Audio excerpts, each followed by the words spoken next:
zo sepela na ngonde te na yebisio. Hein? C'est quoi? Non, le tokomona na yango c'est lili. C'est parce que mon contre-temps. Ba contre-temps, ba contre-temps Marina contre-temps na batembele bongo. Mona to moi, tanyo c'est tout. Tobunda kwa nini, hein? Ah. Yo kanti oyo sanga na sepela na moi. Tu vas la sepela. Non, pas liko silika. Atelo ezo to liko silika. Na beli liboma na silika papa. Oh papa, oh bongo toi na prince. Bongo toi na prince ata yo moko.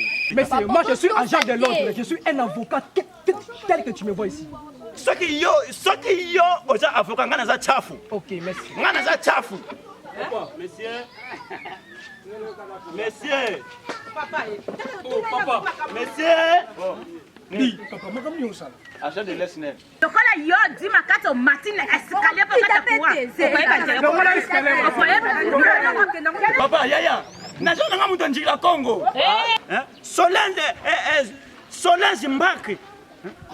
Asalaki kuna na poto, mais na futi billet awa na kangiye. Na futi billet ya $1,500. Après c'est une amende de $100. T'as la volonté. T'as la volonté ya soda. Gondi. Bakwafi oyo mokonzi mboka pekisi bakwafi oyo. Eza bakwafi ya kala. Bozobi misa mokonzi mboka incapable ayebi ko soigner bisote. Papa, ils ont caché les bien, ils ont bakwafi.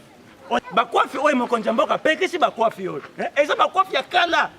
Bozobi misa mokonzi mboka incapable ayebi ko soigner bisote. Papa, ils ont caché les bien, ils ont bakwafi. Bana kompase bana monde entier ya mvimba. Bana États-Unis d'Amérique. Bana France, bana ma Canada.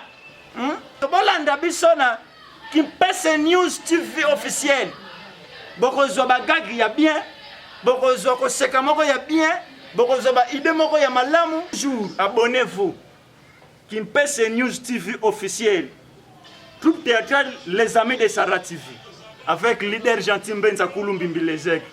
Bisoto lobaka kulutu muntu baduku dila supu dumfungulu kulukuta kana ko nganda nkungulu. Exercice.